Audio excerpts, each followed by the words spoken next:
ጤና ይስጥልን ተከበራችሁ የሬዲዮ ቤተሰቦችና አድማጮች የዕለቱን ዜናዎችን እናሰማችኋለን። ዜናውን እናሰማችሁን ሀብቱ መስፋና ተምርጉራን ባለንበት ሰዓት አቆጣጠር የዛሬ ሰኔ 2 ቀን 2017 ዓ.ም ዜናዎችን ከማሰማታችን በፊት አርዕስተ ዜናውን እናስቀድማለን። የአፋብኃ የተጠናከሩት ወታደራዊ እንቅስቃሴዎችና ያገዛዙ ሽሽት፣ ቤንሻንጉሉ ጥቃት፣ ጤና ያጣው ጤና ሚኒስቴርና አድማው፣ የዘር ጭፍጨፋውና የእናት ፓርቲ ጥሪ፣ የኤርትራ አዲሱ ምላሽ፣ የበጀቱ ቀመርና የውሸት መግለጫ፣ የጦማሪው ሞት፣ አገረ ገዢው ትራምፕን መክሰስ የሚሉና ሌሎችም ወቅታዊ ዜናዎች ያሉን ዝርዝሩን እነሆ።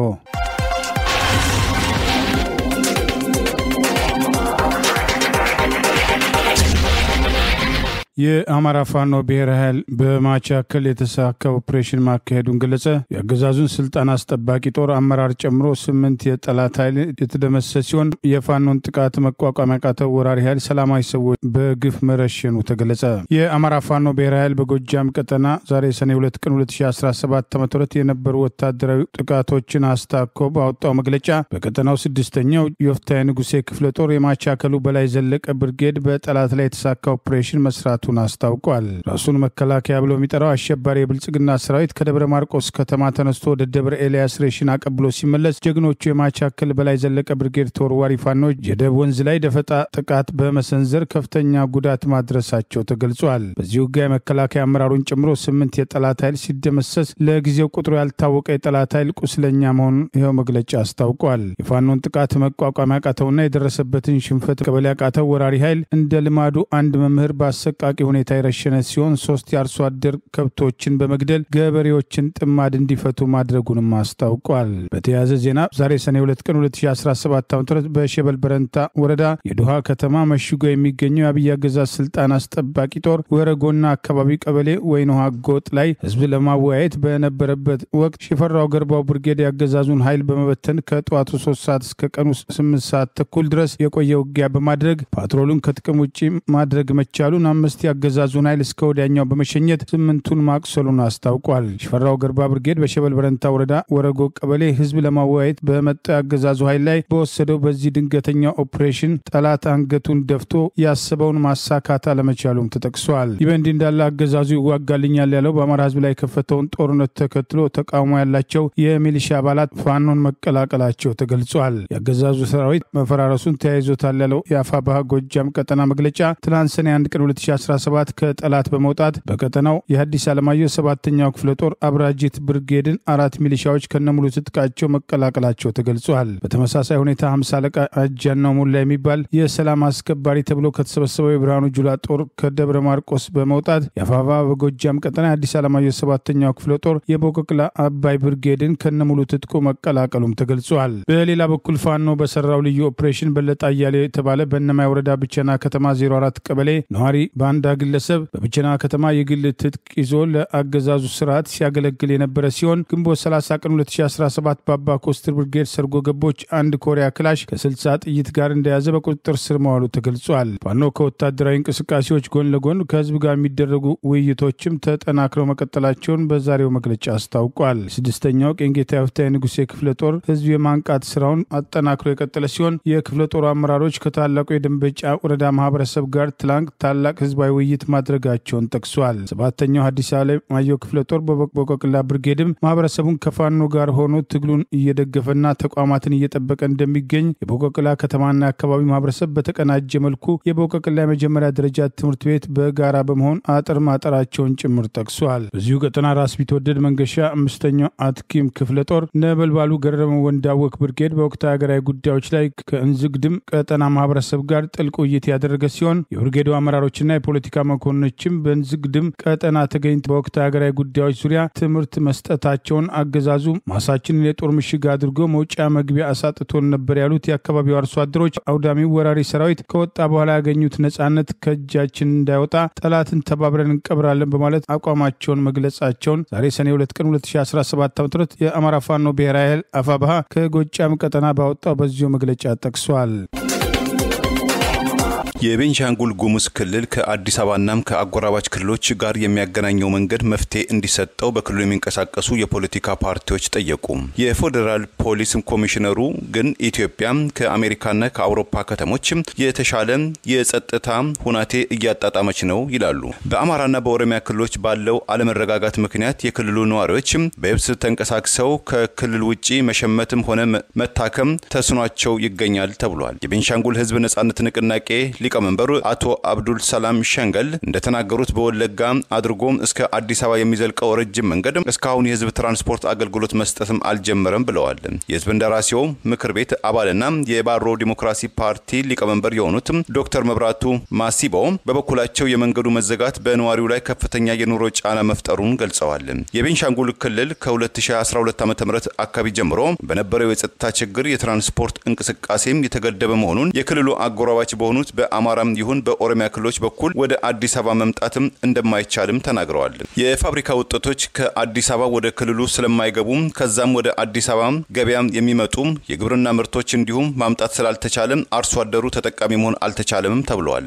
መንገድ ላይ ያለው የጸጥታ ችግር በመስጋትም የክልሉ ነዋሪዎች እንቅስቃሴያቸው የተገደበ መሆኑን የተናገሩት ዶክተር መብራቱ በከፍተኛ ጥበቃ ካልሆነ በስተቀር ከክልሉ ወደ አዲስ አበባ መምጣትም እንደማይሞከርም ገልጸዋል።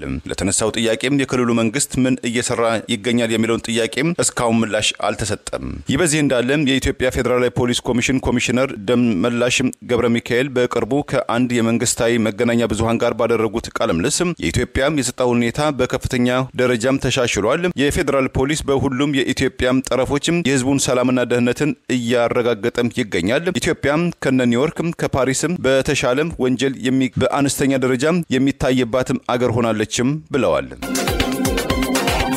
የአማራ ፋኖ ብሔራዊ ኃይል የአባይ ዳርን ቆጣጣራለሁ በሚል የመጣው ጠላት ኃይል ላይ ከፍተኛ ጉዳት ማስከተሉን ከጎንደር ቀጠና ባወጣው መግለጫ ጠቀሰ። የአማራ ፋኖ ብሔራዊ ኃይል በጎንደር ቀጠና ዛሬ ሰኔ 2 ቀን 2017 ዓ.ም በምዕራብ ጎንደር ቋራ ግንባር አባይ ዳርን ለመቆጣጠር ለወረራ የመጣው አብይ አገዛዝ ስልጣን አስጠባቂ ታጣቂ ኃይልን በቀጠናው መይሳው ካሳ ሁለተኛ ኮር አድዋ ክፍለ ጦር ሁለተኛ ብርጌድ በአርበኛ ማንዴላና በአርበኛ ዮሐንስ ባለድል እየተመራ 10 ሰዓታት የወሰደ መደበኛ የፊት ለፊት ውጊያ በማድረግ የአብይ አገዛዝ ስልጣን አስጠባቂ ቅልብ ጦርን ሙትና ቁስለኛ በማድረግ የቀረው ኃይል ወደ መጣበት እንዲያፈገፍግ መደረጉን ጠቅሷል። በአማራ ፋኖ ብሔራዊ ኃይል በጎንደር ቀጠና የህዝብ ግንኙነት ኃላፊ ፋኖ ዮሐንስ ሙጬ ባወጣው በዚሁ መግለጫ ያሰበው ያልተሳካለትና ሸሽቶ ከቀጠናው ለመሰወር የሞከረው ጠላትን ፋኖ ተከታትሎ ጥቃት በማድረስ በአባይ ዳርና ቀዘቀዝ መካከል ለ3 ቀን ፍልሚያ ተጠናክሮ መቀጠሉን አስታውቋል። አንድ ጠላት የከባድ መሳሪያ አስተኳሽ መረጃ አቀባይ ኦፒ የተማረኩ ሲሆን ቁጥሩ በውል ያልተረጋገጠ ጠላት በቦታው መርገፉን አስታውቋል። በሌላ ግንባር በማዕከላዊ አርማጮ ወረዳ አሸሚት በተሰኘ ልዩ ቦታ አካባቢ በእንቅስቃሴ ላይ የነበረ ጠላት ደፈጣ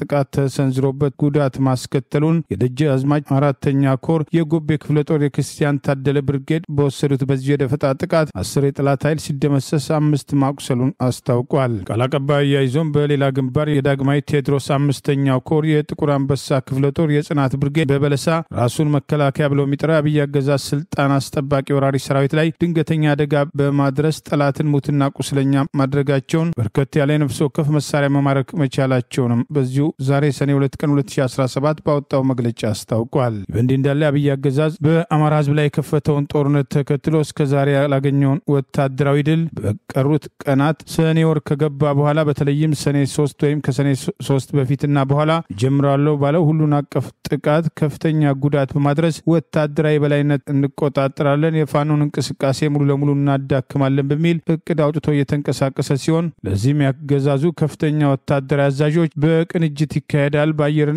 በምድር በከባድ መሳሪያና በኮማንዶ ጭምር ይመራል የተባለውን ውጊያ ለማስተባበር እየመከሩ መሆናቸውን በቀጣዮቹ ቀናት በሰላማዊ ሰዎች ላይ እንደከዚህ ቀደሙ የድሮንና የከባድ መሳሪያ ጥቃት ሊፈጽሙ የሚችሉበት እድል እንዳለ ጭምር እየተገለጸ ነው። የኦጋዴን ብሔራዊ ነጻነት ግንባር ኦብነግም ጫካ እንገባለን የሚለው ሌሎች ሀገራትና ሌሎች ቡድኖች በተለይ በሰሜን ኢትዮጵያ የሚገኙ ታጣቂ ኃይሎችም እያበረታቱት ነው ብዬ አምናለሁ ሲሉ የሶማሌ ክልል ፕሬዝዳንት ሙስጠፌ መሐመድ ተናገሩ። ሙስጠፌ መሐመድ በናይሮቢ ከሚገኙ የሶማሌ ማህበረሰብ ተወካዮች እንደዚሁም ኬንያን ከሶማሊያ ጋር ከምትዋሰንበት ጋሪሳ ካውንቲ ባለስልጣናት ጋር ውይይት ያደረጉ ሲሆን ርዕሰ መስተዳድሩ ሙስጠፌ በኬንያ ቆይታቸው ከቢቢሲ ጋር በነበራቸው ቆይታ ማንኛውም የኢትዮጵያም ጠላትም ሀገራትም ኢትዮጵያ ውስጥ የሚካሄደውን ጦርነት ለማበረታታት እየሞከሩ ነው ይገኛሉ። ህዝቡን ለመቀስቀስም እቅድ እንዳላቸው እናውቃለን። ስለዚህ የትኛውንም ተቃዋሚ ቡድን ይጠቀማሉ ሲሉ አስተያየታቸውን ሰንዝረዋል።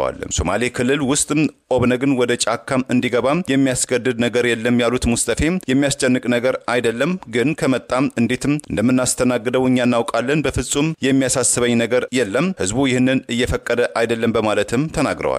በማከልም በእርግጥም አንድ ግለሰብ ትክክለኛ ያልሆነ ሐሳብ ይዞ ከግብጽ ወይም ከሌላ ሀገር ድጋፍ አግኝቶም ሊሆን ይችላል ያሉት ሙስጠፌ ነገር ግን እኔ የመጣሁበት ህዝብ እንደዚህ አይነት ነገር አይቀበልም ብለዋል።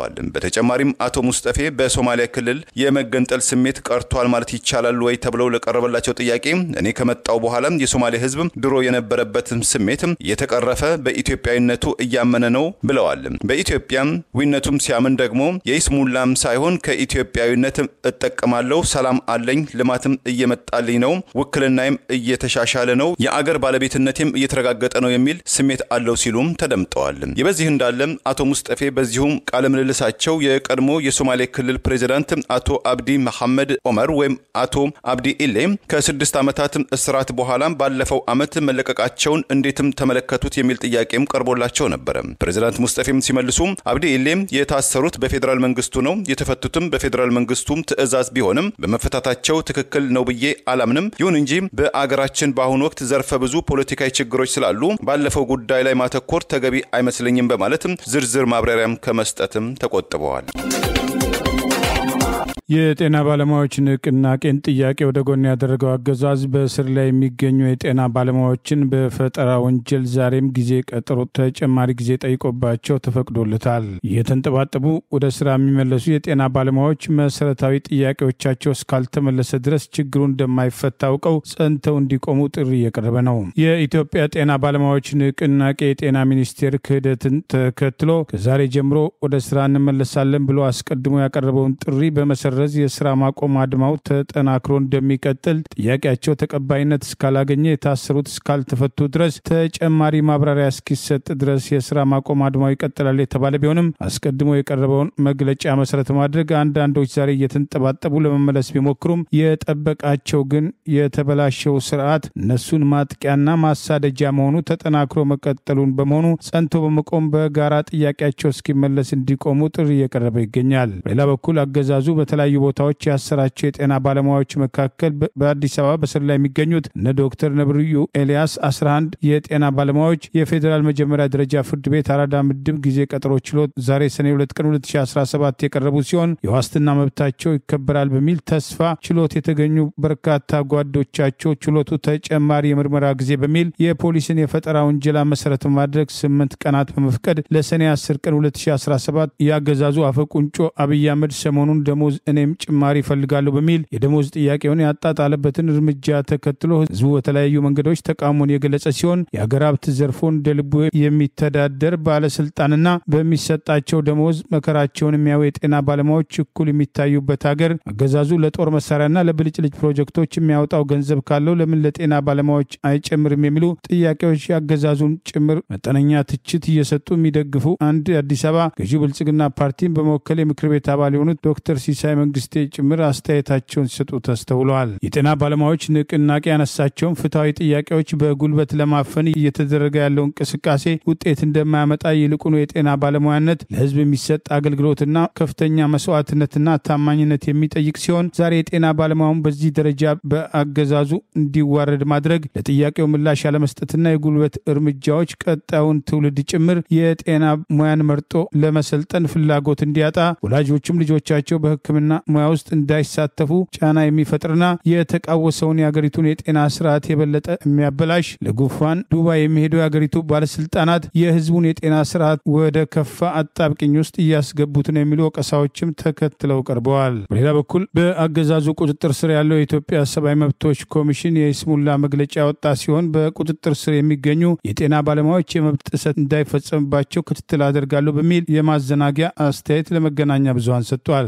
የኮሚሽኑ ባለስልጣን በፖሊስ ቁጥጥር ስር የዋሉ የሕክምና ባለሙያዎች አያያዝ አስመልክቶ ክትትል በማድረግ ላይ እንገኛለን በማለት የትኞቹን የጤና ባለሙያዎችና በየትኞቹ እስር ቤት ክትትል እንዳደረጉ ሳይገልጽ በድፍኑ አስተያየቱን ሰጥቷል። የጤና ባለሙያዎች አንድ ወር ቅድመ ሁኔታ በመስጠት የደሞዝ ሁኔታቸው እንዲስተካከል የጤና ስርዓቱ ለእነሱና ለህዝቡ የተስተካከለ ባለመሆኑ መሻሻል እንዲደረግበት የጠየቁትን ጨምሮ 12 ጥያቄዎችን በመጠየቅ ያቀረቡ ቢሆንም ዛሬም በይፋ ምላሽ አልተሰጣቸውም። በእንዲህ እንዳለ አማራ ክልል ከስራ አባሯቸው የነበሩ 5 የጤና ባለሙያዎችን ወደ ስራቸው የመለሰ ሲሆን የታሰሩትን በሙሉ መልቀቁን የአማራ ክልል የጤና ባለሙያዎች ማህበር አስታውቋል። ሰሞኑን ከሀገሪቱ የተውጣጡ ካድሬዎችና የጤና ባለሙያ የሆኑ ሹመኞችን በመሰብሰብ አብይ አህመድ የተለመደ የፖለቲካ ቲያትር ለመስራት መዘጋጀቱን መሰረት አድርጎ የተሰበሰቡ ያሉ የማህበራዊ ሚዲያ አስተያየት መስጫዎች በቀጣዮቹ ቀናት አብይ አህመድ በሚጠራቸው ስብሰባ ላይ ከሚሰበሰቡ ካድሬዎች ይልቅ የኢትዮጵያ ጤና ባለሙያዎችን የሚወክሉ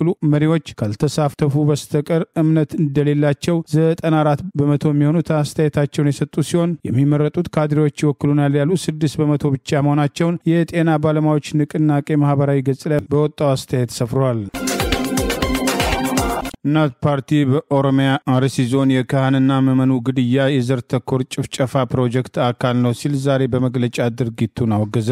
እናት ፓርቲ በኦሮሚያ ክልል አርሲ ዞን ጀጁ ወረዳ የንጎ ደቼ ቅዱስ ባለወልድ ቤተክርስቲያን አስተዳዳሪ መምሬ ተስፋ አለሙ የአጥቢያው አባትና አገር ሽማግሌ አቶ ክፍሌ ገብረ ክርስቶስና አቶ በጋሻው ስዩምን በነዋሪዎች አጠራር ሸኔ በሚለው ኃይል ግንቦት 27 ቀን 2017 ዓ.ም አመሻሽ 12 ሰዓት ላይ አስፓልት መንገድ ላይ አውጥተው እንደገደሏቸው ጠቅሶ 2 ሰዎች በጥይት ተመተው በሕክምና ላይ ሲሆኑ ሌሎች 5 ሰዎች ታፍነው እስካሁን የደረሱበት እንዳልታወቀ ገልጿል። በአካባቢው ተደጋጋሚ ሃይማኖትና ማንነት ማዕከል ያደረጉ ጭፍጨፋዎች እንደሚደርስ ያስታወሰው ፓርቲው በዚሁ አካባቢ ግንቦት 10 ቀን 2017 ዓ.ም ምርጌታ ቀለመወርቅ የተባሉ የሃይማኖት አባት እሳቸውን ሲያጡ ባለቤታቸውን በድቅድቅ ጨለማ ከቤታቸው ውጪ አልወጣም በሚል ገድለዋቸው መሄዳቸውን በዚህም ራሳቸውን መስዋዕት አድርገው ውስጥ የነበሩ 4 ልጆቻቸውን ማትረፋቸውን ይኸው መግለጫ ጠቅሷል። ከዚሁ ጋር ተያይዞ በዞኑ ሸርካ ወረዳ ካለፈው ዓመት 2016 ዓ.ም መስከረም ወር ጀምሮ ካህናትን ጨምሮ 113 ንጹሃን በግፍ መጨፍጨፋቸውን ያስታወሰው ፓርቲው ከ30 በላይ ታፍነው የተወሰዱ ሲሆን የደረሱበት አለመታወቁን ጠቅሷል። በርካታ ንብረት ወድሟል። የእርሻ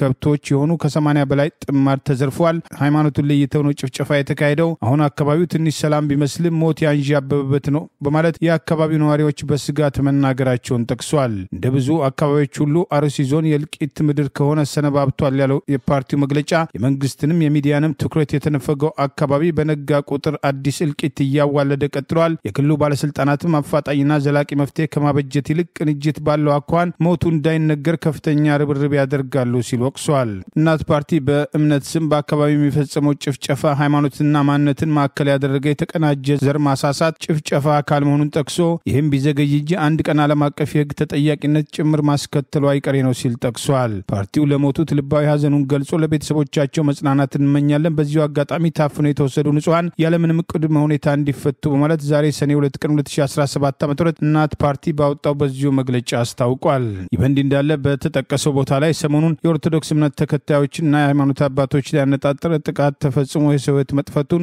መረጃዎችን መሰረት አድርገን መዘገባችን አይዘነጋም። የኢትዮጵያ ኦርቶዶክስ ተዋሕዶ ቤተክርስቲያን ቅዱስ ሲኖዶስ በቅርቡ ለቤተ ክህነት ስራ አስኪያጅነት የሾማቸው አቡነ ሳዊሮስና ቡድኑ ስልጣኑን ከተቆጣጠረ በኋላ ከዚህ ቀደም በቤተ ክርስቲያኒቷ ላይ የሚደረጉ ጥቃቶችን እንዳይነገር ጫና ሲያደርግ የነበረው አብይ አገዛዝ ጉዳይ አስፈጻሚዎች መሆናቸውን ተከትሎ ሲኖዶሱ በቤተ ክርስቲያኒቷና ምዕመኑ ላይ ጥቃት እንዲፈጸም እነዚህን ሰዎች ስልጣን ሰጥቷል በሚል ወቀሳ ሲቀርብበት እንደነበር አይዘነጋም። አብይ አህመድ ከኢትዮጵያ ኦርቶዶክስ ተዋሕዶ ሃይማኖት አባቶች ጋር ባለፈው ዓመት አድርጎት በነበረው ውይይት ብፁዕ አቡነ አብርሃም አሩሲን ጨምሮ በተለያዩ አካባቢዎች በኦርቶዶክስ እምነት ተከታዮች ላይ የሚፈጸሙ ጥቃቶችን ጭፍጨፋዎችን የአገዛዙ ስልጣን አስጠባቂ ጦር በአማራ ክልል የከፈተውን ጦርነት ተከትሎ የአብነት ተማሪዎች ላይ አነጣጥሮ እየተፈጸሙ ያሉ ግድያዎችን አስታከው እንዲስተካከል ሪፖርት ሲያቀርቡ በጊዜው አብይ አህመድ ቤተክርስቲያኒቷ በዓመት ውስጥ 360 መግለጫዎች ታወጣለች በማለት በማጣጣል ቤተክርስቲያኒቷን የመሳሪያ ምሽግ አድርጎ በማቅረብ በጥላቻ ምላሽ መስጠቱ መነጋገሪያ እንደነበር አይዘነጋም።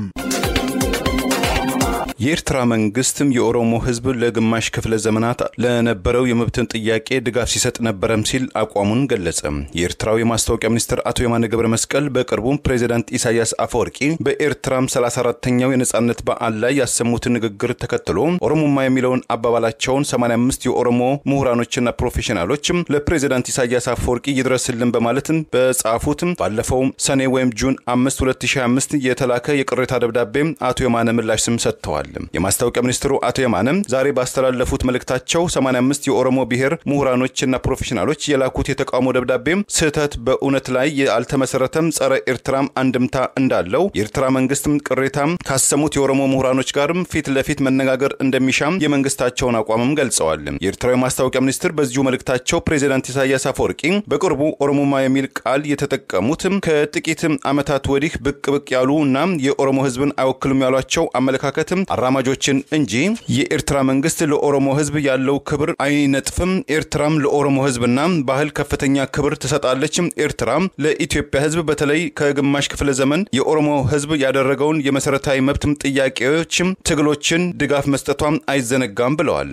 ኤርትራም በአፍሪካ ቀንድ ሰላምና መረጋጋት እንዲሰፍን የማይነጥፍ አቋም እንዳላት የገለጹት የማስታወቂያ ሚኒስትሩ አቶ የማነ የጦርነት ከበሮም የሚጎሰመው ከኤርትራ በኩል ሳይሆን በተቃራኒው በኩል የኤርትራ ግዛትን ለመውረር በሚጣጣሩ ባሏቸው በስም ባልጠቀሷቸው ኃይሎች በኩል ነው ብለዋል። ፕሬዝዳንት ኢሳያስም በብሔራዊ ንግግራቸው ላይ ኦሮሞማ የሚለውን ቃል በወቅቱም የሰፊው የኦሮሞ ህዝብን የማይወክሉ ቡድኖች ፍልስፍና ነው የሚል አስተያየት ቢሰጡም የኦሮሞ ነጻነት ግንባር ኦነግን አክቲቪስት ጀዋር መሐመድን ጨምሮ የተለያዩ የብሔሩ ተወላጅ አክቲቪስቶችና ጋዜጠኞችም ቅሬታ ማሰማታቸው አይዘነጋም። የአገሪቱ የበጀት ክፍፍል ቀመር የሚሰራው ፌዴሬሽን ምክር ቤት ዛሬም የነበረውን አድሎ ያስቀጥላል የሚሉ ወቀሳዎች የተነሳበት ባለው ወቅት ለክልሎች በሚተላለፈው የጋራ ገቢዎች ፍትሐዊ የበጀት ስርጭት ተጨባጭ ለውጥ መጥቷል ማለት አፈጉባኤው በአደባባይ ዋሹ። የፌዴሬሽን ምክር ቤት ለክልሎች በየዓመቱ የሚሰጠውን የፌዴራል በጀት ድጎማ ቀመር የሚያወጣ ስልጣን የተሰጠው ሲሆን ፌዴሬሽን ምክር ቤት የቀመር ጉዳይ ቋሚ ኮሚቴ ዋና ሰብሳቢ የኦሮሚያው ክልል ፕሬዝዳንት አቶ ሽመልስ አብዲሳ ሲሆን ቀደም ሲል ህወሓት የኢህአዴግን በበላይነት ይቆጣጠር በነበረበት ወቅት ለህወሓት ጥቅም ለትግራይ ክልል የሚያደላና ሌሎች ክልሎች ላይ ፍትሐዊ በጀት ክፍፍል እንዳይኖር ያደረገ ቀመር በሚል ወቀሳ ይቀርብ የነበረ ሲሆን አብይ አህመድ ስልጣን ላይ ከወጣ በኋላ በተመሳሳይ ለሱና ቡድኑ የሚጠቅመውን ቀመር በዚህ ፌዴሬሽን ምክር ቤት በማሰራት የበጀት ክፍፍሉ የአማራ ህዝብን በተለይ ወደ ኋላ ማስቀረቱ ተደጋግሞ ወቀሳ ሲቀርብ የቆየ ሲሆን ይህም ዛሬም ድረስ እንዳልተስተካከለ ቅሬታ ያቀረበ ቢሆንም የፌዴሬሽን ምክር ቤት አፈ ጉባኤ አቶ አገኘው ተሻገር ከዚህ ተቃራኒ አስተያየት ሰጥቷል። ከሀገራዊ ለውጥ በኋላ ለክልሎች የሚተላለፈው የጋራ ገቢዎች የበጀት ስርጭት ፍትሐዊ ለማድረግ በተሰራ ስራ ተጨባጭ ለውጥ መጥቷል በማለት መጣ የተባለው ለውጥ በተግባር ያልታየና አድሏዊ የበጀት ድልድሉ ተጠናክሮ በቀጠለበት ወቅት የክልሎች በጀት ክፍፍልን በተመለከተ የሰጡት አስተያየት በአገዛዙ መገናኛ ብዙሃን ተዘግበዋል። አንዳንድ ክልሎች በጀት የለም በሚል የጤና ባለሙያዎችና መምህራንን ጨምሮ ከስራ እስከ መቀነስ ደሞዝ እስካለ መክፈል የደረሱበት፣ በተቃራኒው የኦሮሚያ ክልል ከፍተኛ ሀብት በበጀት ስም የሚያባክንበትና የተለያዩ ፕሮጀክቶችን እየሰራ የሚገኝበትን እንቅስቃሴ መሰረት አድርጎ ከዚህ ቀደም ቅሬታ ሲቀርብ እንደነበር አይዘነጋም። ለውጥ መጣ ከተባለም በኋላ የበጀት ቀመሩ እንዳልተስተካከለ በአማራ ክልል ምክር ቤት ከመታሰራቸው በፊት የተናገሩትና ምክር ቤቱ እንዲያስብበት ያስጠናቀቁት የምክር ቤት አባሉ የፖለቲካ እስረኛ አቶ ዮሐንስ ቦያለው አማራን ሆን ብሎ ለማደየት የበጀት ቀመሩ ሳይስተካከል ዛሬም ያኑ የበጀት ቀመር መሰረት አድርጎ በጀት እየተመደበ ነው፣ በልማትም ወደ ኋላ እንድንቀር ተደርጓል፣ የተጠና እርምጃ ነው ማለት በጊዜው ተቃውሞ ያቀረቡ ሲሆን በተመሳሳይ እንደዛሬ ሁሉ አቶ አገኘው ተሻገር አደባባይ ላይ ወጥተው ቀመሩን ለማስተካከል እየሰራ ነው የሚል መግለጫ በአቶ ሽመልስ አብዲሳ ጋር ፌዴሬሽን ምክር ቤቱ ስብሰባ አደረገ በሚል መግለጫ መስጠታቸው አይዘነጋም። አገዛዙ ዛሬም የወልቃይት የአማራ ማንነት ጥያቄን ወደ ጎን በማድረግ ለወልቃይት ራያና ጠለምት የሚመደበውን በጀት ለትግራይ ክልል ካልሆነ በስተቀር አልመድብም በሚል ባለፉት 7 ዓመታት የፌዴራል መንግስት የበጀት ድጎማ የማይደርስ የማይደርሳቸው ሲሆን አማራ ክልል ካለው አነስተኛ በጀት ላይ ለአካባቢዎቹ በመመደብ የተወሰኑ እንቅስቃሴዎች የነበሩ ቢሆንም በጀት በአሁኑም ዓመት በተመሳሳይ ለአካባቢዎቹ እንዳልተበጀተ በቅሬታ ሲነሳ ቆይቷል። የአማራ ህዝብ ሲደርስበት የነበረ ጥቃትና አሁንም አልፎ አልፎ በተለያየ መልኩ የሚከሰተው ችግር መዋቅራዊ ጥቃት የምንለው ቀደም ብዬ ያነሳሁት ቀጥተኛ ጥቃት እንዳለ ሆኖ የመዋቅራዊ ጥቃት ሳይለንት ኪሊንግ የምንለው ወይም ደግሞ ድምጽ አልባ ግድያ በአማራ ህዝብ ላይ የተደቀነ አደጋ ስለሆነ ይሄንን ምክር ቤቱ አይቶ አስፈላጊውን ዝግጅትና የመፍትሄ ሐሳብ ማምጣት አለበት ብዬ አስባለሁ። በዘመነ ኢህአዴግ ጊዜ የነበረው ቢያንስ 2 እና 3 ጉዳዮችን ማየት እንችላለን። አንደኛው የነበረን የህዝብ ቁጥር እንዳልነበረ አድርገህ ማባከን። በዛ ምክንያት የአማራ ህዝብ ድምጽ አልባ ሞት ተካሂዶበታል። እስካሁን ያየቀጠለ ነው። በዛ ህዝብ ቁጥር ነው በጀት የሚመደብለት ማንኛውም ነገር የሚደረግለት። ከህዝብ ቁጥሩ መቀነስ በላይ እስካሁን ድረስ ያልተፈታው ዋነኛው ችግር በየማስበው የእድገት ምጣኔው በዛ ጊዜ በተሰፈረለት ስለሚመጠን የበጀት እድገታችንም የሚያድገው በጣም ዝቅተኛ በሆነ መልኩ ነው። የሌሎቹ በጣም በፍጥነት በሚያድግበት ሁኔታ የኛ በዝቅተኛ ሁኔታ እያደገ ወደ ኋላ እንድንቀር የሚያደርግ ነው። እስካሁን ያልተስተካከለ የበደል ስለሆነ ምክር ቤቱ አንክሮ ሰጥቶ በፌደሬሽን ምክር ቤት የሚሆን በፌደራል መንግስት ይሄ ነገር የሚስተካከልበት ሁኔታ መፍጠር መቻል አለበት። በአማራ ህዝብ ላይ ጦርነት ከፍቶ ዛሬም ትምህርት ቤቶችን ወደ ጦር ካምፕነት በመቀየር የሚጠቀመው አገዛዝ ከ302,000 በላይ ተማሪዎችን ለ6ኛና 8ኛ ክፍል አስፈትናሉ አለ። በአማራ ህዝብ ላይ በብሪት ጦርነት ያወጀው አብይ አህመድ አገዛዝ የድሮን ጥቃት ኢላማ ካደረጋቸው መካከል ትምህርት ቤቶችና ጤና ጣቢያዎች የሚገኙ ሲሆን በርካታ ትምህርት ቤቶችን ወደ ጦር ካምፕነት በመቀየር ያገዛዙ ስልጣን አስጠባቂ ጦር ሸሽቶ ሲሄድ ትምህርት ቤቶቹን በመዝረፍ በማውደምና በማቃጠል ጭምር ተግባር ላይ የተሳተፈ ሲሆን ዛሬም በርካታ ትምህርት ቤቶች የጦር ካምፕ ሆኖ በቀጠሉበት ከ4.2 ሚሊዮን በላይ ክልሉ ተማሪዎች ከትምህርት ገበታ ውጪ በሆኑበት ከ302,000 በላይ የ6ኛና 8ኛ ክፍል ተማሪዎችን ክልላዊ ፈተና ይፈተናሉ ሲል የክልሉ ትምህርት ቢሮ አስታውቋል። ተማሪዎቹ የትኞቹ ትምህርት ቤት የተማሩና የትምህርት ስርዓቱ በከፍተኛ አጣብቂኝ ውስጥ የነበረበት በጦርነት ቀጠና ውስጥ ያሉ ተማሪዎች ትምህርታቸውን መከታተል ያልቻሉበት ብቻ ሳይሆን ወደ ትምህርት ቤትም በጫና ሄዱት የድሮን ጥቃት ኢላማ የሆኑ ትምህርት ቤቶችን ተከትሎ የሰው ህይወት የጠፋበት አገዛዙ ከ2017 ዓመት መጀመሪያ በፊት ተመሳሳይ እቅዶች እንዳለው በማወቅ የፋኖ አመራሮች የድሮን ጥቃት ትምህርት ቤቶች ላይ ሊጣል እንደሚችል የነበራቸውን ግምት በተግባር የተረጋገጠበትን እርምጃ ተከትሎ ቀሳስ ሲቀርብ የነበረ ሲሆን አገዛዙ ዛሬም በጀመረው ጦርነት ለመቀጠል ትምህርት ቤቶችን ካምፕ አድርጎ ቀጥለዋል። በአብይ አህመድ ቁጥጥር ስር ያለውና በመፈንቅለ መንግስት የተቋቋመው በአረጋ ከበደ የሚመራው የክልሉ ካቢኔ ትምህርት ቢሮ ህዝብ ግንኙነት ኃላፊ የተባለው ጌታቸው ቢያዝን ለአገዛዙ መገናኛ ብዙሃን እንደገለጸ 2018 ዓ.ም ክልላዊ ፈተናዎች በስኬት ለማጠናቀቅ አስፈላጊውን ዝግጅት እያደረግን ነው ማለት የተለመደ የሐሰት መግለጫ ሰጥቷል። በክልሉ ሰኔ 3 እና ሰኔ 4 የ8ኛ ክፍል ብሔራዊ ፈተና ይሰጣል ያለ ሲሆን ፈተናው በ2642 ትምህርት ቤቶች ይሰጣል የተባለ ሲሆን 148256 ተማሪዎች ፈተናውን ይወስዳሉ ብሏል። ያልተማሩ ተማሪዎችን ለማስፈተን አገዛዙ ኮታ አውጥቶ ካድሬዎች ጫና ሲያደርጉ እንደነበር አስቀድሞ የተዘገበ ሲሆን በተመሳሳይ ሰኔ 5 እና ሰኔ 6ም የ6ኛ ክፍል ፈተና ይሰጣል ተብሏል። በፈተናው 154260 ተማሪዎችን እናስፈትናለን። በ3551 ትምህርት ቤቶች ፈተና ይወሰዳሉ ያሉ ቢሆንም በክልሉ በርካታ ትምህርት ቤቶች ዛሬም ወደ ጦር ካምፕነት የተቀየሩና ተማሪዎች ትምህርታቸውን መከታተል አለመቻላቸው ተደጋግሞ በወቀሳ ሲነሳ የነበረ ቢሆንም አገዛዙ ጦርነቱን እንዲያቆም ወራሪ ሰራዊቱን ከክልሉ እንዲያስወጣ ተደጋጋሚ ጥሪ የቀረበ ቢሆንም ዛሬም ተጨማሪ ጥፋት ለማድረስ በርከት ያሉ ከባድ መሳሪያዎችን ወደ ክልሉ እያስገባ ተጨማሪ ጦር እያንቀሳቀሰ ይገኛል። ለጤና ባለሙያዎች ደሞዝ ለመክፈል ወገቤን ያለው አገዛዝ በርካታ ሀብት ለጦርነትና ለወታደሮች ስልጠና የክልሉን ሀብት ጭምር ከጤናና ትምህርት ዘርፍ ጭምር ለሚሊሻና አድማ ብተና ስልጠና የሰላም ሰራዊት ላላቸው በመመደብ ክልሉን በጦርነትና በማህበራዊ ችግር እያደቀቀ ይገኛል የሚሉ ወቀሳዎች ተጠናክረው ቀጥለዋል።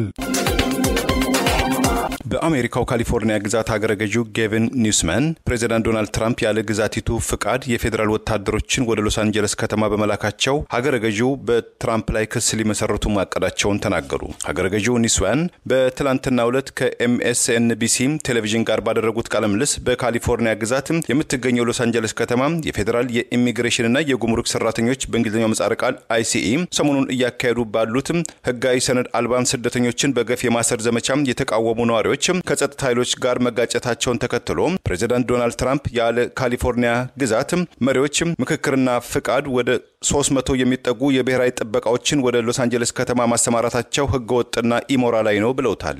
ዛሬ አራተኛ ቀኑን የያዘው የሎስ አንጀለስ ከተማ ተቃውሞ በትንሹ ከ4 የሚደርሱ ያለ ሹፌር የሚሽከረከሩ ተሽከርካሪዎችን በእሳትም ጋይተዋል። የጸጥታ ኃይሎች ላይ አውቶማቲክ ሳይክሎች ወይም ስኩተርስ የተወረወሩ ሲሆን ፖሊሶች በበኩላቸው አስለቃሽ ጢስ የጎማ ጥይቶችና ጢስ አዘል ቦምቦችን ወደ ተቃዋሚዎችም ወርውረዋል።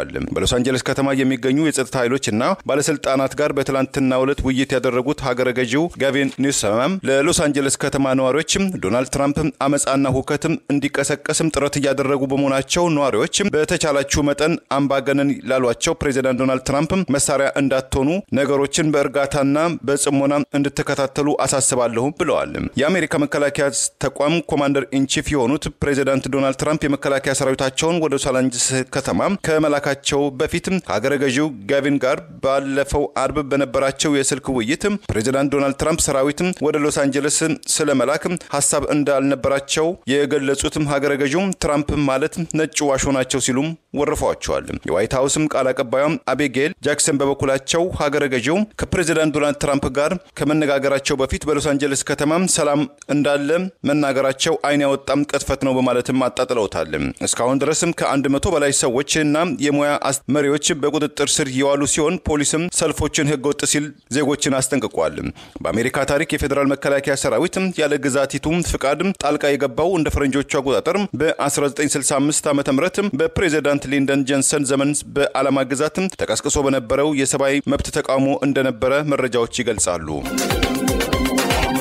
በአማራነታቸው ከታሰሩ የፖለቲካ እስረኞች መካከል ዛሬም የተወሰኑት የአገዛዙ የፈጠራ የሽብር ክስን ጉዳይ ለመከታተል ፍርድ ቤት ቀርበዋል። ፍርድ ቤት የተለመደ የማጓተት ቀጠሮ መስጠቱን ቀጥሏል። በተለያዩ መዝገቦች አገዛዙ በፈጠራ ሽብር የከሰሳቸው የአማራ ብሔር ተወላጅ የፖለቲካ እስረኞች ዛሬ ሰኔ 2 ቀን 2017 ዓ.ም በፌዴራል ከፍተኛ ፍርድ ቤት ሁለተኛ ምድብ ችሎት መቅረባቸውና የተለያዩ ብይኖች መሰጠታቸውን ፍርድ ቤቱ የተለመደ የማጓተት ውሳኔ እየሰጠ መሆኑን የፍርድ ቤት ሂደቱን የተከታተለው ኦክሰን አንድነት የላከው ዘገባ ይጠቅሳል። በነተመስገን አስማማው መዝገብ ተከሳሾቹ ዛሬ በፌዴራል ከፍተኛ ፍርድ ቤት የተገኙ ሲሆን መዝገቡ የተቀጠረው የተከሳሽ ጠበቆች በሰነድ ማስረጃው ላይ ለሰጠው አስተያየት አቃቤ ሕግ ምላሽ እንዲሰጥ በሚል የነበረ ሲሆን አቃቤ ሕግ በጽሁፍ ያዘጋጀው ምላሽ ለፍርድ ቤቱ የቀረበ ቢሆንም ጉዳዩን እየተከታተለ የሚገኘው የፌዴራል ከፍተኛ ፍርድ ቤት በሰነድ ማስረጃ ላይ በግራ ቀኙ መካከል የተደረገውን ክርክር መርምሬ ብይን ለመስጠት በሚል ለሰኔ 27 ቀን 2017 ዓ.ም ተለዋጭ ቀጠሮ ሰጥቷል። በሌሎች የአማራ ብሔር ተወላጅ የፖለቲካ እስረኞች በነ ችሎት ይስማው አላምሮ ጽዬ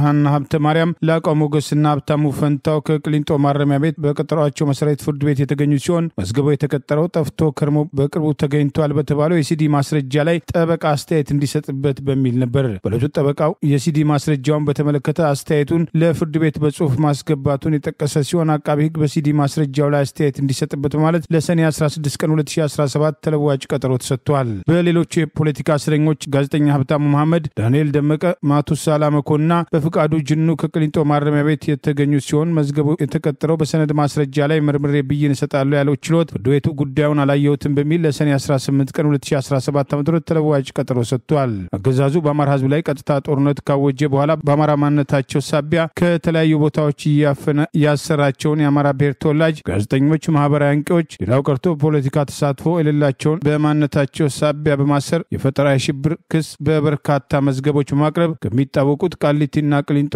በተጨማሪ እንደ አዋሽ አርባ ባሉ የጦር ካምፖችና የተለያዩ ስም የሌላቸው እስር ቤቶች ጭምር ዛሬም በርካታ የአማራ ብሔር ተወላጅ የህሊናና የፖለቲካ እስረኞች መከራ እየተቀበሉ መሆኑ ተደጋግሞ ሲጠቀስ ቆይተዋል።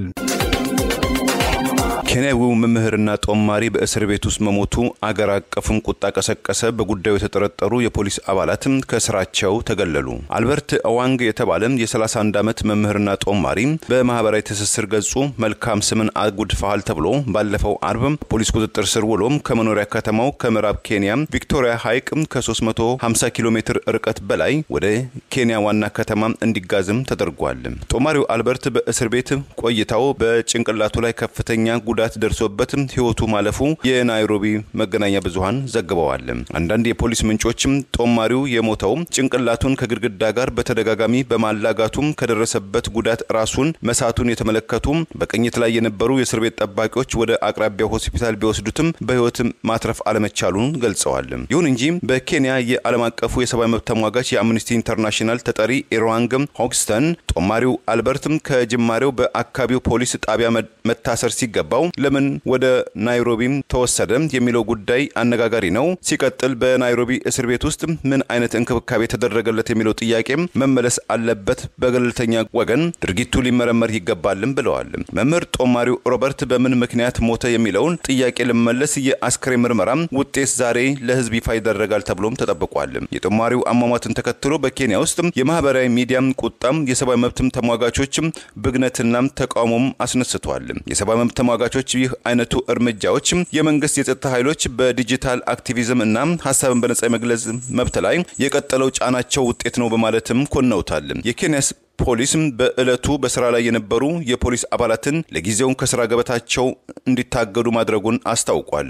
በገለልተኛነት የሚንቀሳቀሰው የፖሊሶችን እንቅስቃሴ የሚከታተለው ተቋም ከዚህ አደጋ ጀርባ የተፈጸሙ ወንጀሎች ካሉ ለሟቹ አልበርት ቤተሰብ ብቻ ሳይሆን ለአጠቃላይ ለኬንያ ህዝብ ሲባል የበኩላችን እውነታን እናፈላልጋለን ብሏል። ዛሬ ያሉን ዜናዎች እነዚህ ናቸው። ዜናውን ስታደምጡ ለቆያችሁ የህብር ሬዲዮ ቤተሰቦችና አድማጮች ምስጋናችን ይድረሳችሁ። የህብር ሬዲዮ ኦፊሻል ዩቲዩብ ቻናላችንን ሰብስክራይብ ያላደረጋችሁ ሰብስክራይብ በማድረግ በተጨማሪም የደውል ምልክቱን በመጫን የህብር ሬዲዮ ቤተሰብ እንድትቀላቀሉ በአክብሮት እንጋብዛለን። እንደወትሮ ሁሉ የህብር ሬዲዮ ቤተሰቦች ፕሮግራሞቻችንን ላይክ በማድረግ ሼር በማድረግ አስተያየቶቻችሁን በመስጠት አብሮነታችሁን እንድትገልጹ በአክብሮት እንጠይቃለን። በድጋሚ እናመሰግናለን። ጤና ይስጥልን። ቸር እንቆይ።